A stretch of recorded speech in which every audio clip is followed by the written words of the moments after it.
दिने गोटे छोट पिला हाथ में बाटुली खड़ा नहीं बण भीतर को चलीला। से पिलाटी बहुत दुष्ट थिला। हठात गछ उपरे गोटे पेचा उपरे तार नजर पड़ीगला। पिलाटी बाटुली खड़ा धरी गोटे माटी गुलीटे छाड़देला पेचा आड़कू। गुलीटी जाई पशिगला पेचा देहरे। पेचा को भारी कष्ट हैला। से जंत्रणा सही न पारी धाइला तार पिलादिनर सांग काऊ घर को। काऊ कहिला, मोर गोटे सांग अछंती से डाक्तर, से होछि कोइली, आमे तांकरी पाखकू जिबा चल। काऊ ओ पेचा कोइली पाखकू गले। कोइली पेचा को देखी जमा भी खुशी हेलानी, कारण से पेचार गुण जानिथिला। पेचा जहा ठारू जहा निये केबे भी फेराएनी। कोइली रोक ठोक मना करिदेला, पेचा को से भल करि परिबनी। एक कथा सुनी काऊ मन दुख हैला। पेचा को बहुत कष्ट हेउथाए। काऊ पेचार दुख सही न पारी कोइली को कहिला जे तमे चिकित्सा करि दियो, पेचा जदि पैसा ने देबो ताले मु आनिकी पैसा देई देबी। काऊर कथा सुनी कोइली पेचा को परीक्षा कला।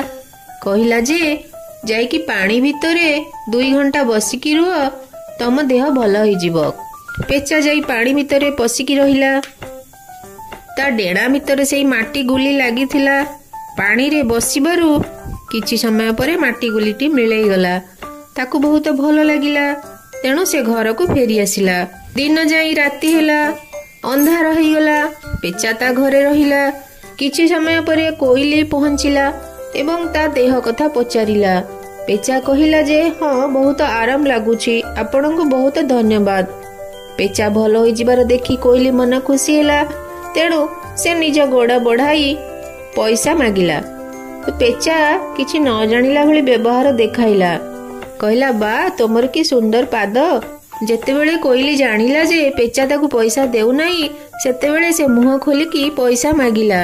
किंतु पेचा कहिला, तमे कोन मते भल करिछ? ए पानी मते भल करिछि। तमे एठू जाउछ ना मु तुमको खुंपी देबी। पेचा कथा सुनी कोइली को राग लागिला, दुख भी लागिला। से निज बसा को फेरी आसिला। सकाळ हेबारु काऊ पाखरे जाइकी पहुंचिला। कहला, मु कहि नथिली सेई दुष्ट पेचा मो पैसा दबनी बोली। से कहूची जे पानी ताकू भल करिछि, मु भल करिनी।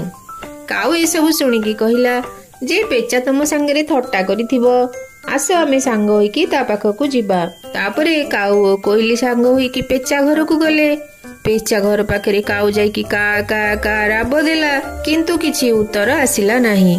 काऊ मुंड गळे कि पेचा घर भितर को देखिला जे घर खाली अछि, पेचा नाही।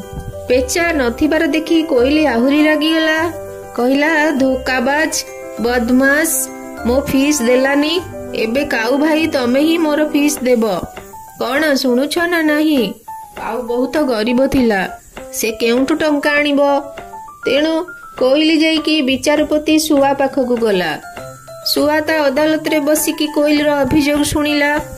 सुआ सब किछि विचार करी कहिला, काऊ कथा देइथिला जे पेचा ठारू फीस आनी कोइली को देब। एबे तो पेचा पैसा दउनी कि देखा भी दउनी। काऊ बहुत गरीब, तेणु से केउ ठारू बा फीस आनिब। एबे काऊ कोइली पाई किछि सेवा करिब। कोइलीर अंडा काऊ फुटाइब। काऊ पैसा बदल रे एतिक उपकार करबा पाई राजी होइगला। किंतु पेचा उपरे काऊर राग रहिला। से भाबिला जे जेतेबेले भी पेचा को देखिबो जीवनरू मारी देबो। काऊर राग देखिकी पेचा भी डरीगला। से दिन ठारू काऊ डर रे पेचा आउ दिन बेला बसारू बाहरु नाही। दिन तमाम कोरड भितरे लुचि रहूची। संज हेले काऊ ता बसाकू चलीगला परे पेचा खाद्य पाई बाहरुची। फल रे काऊ आउ पेचा देखा होई पारु नाहंती।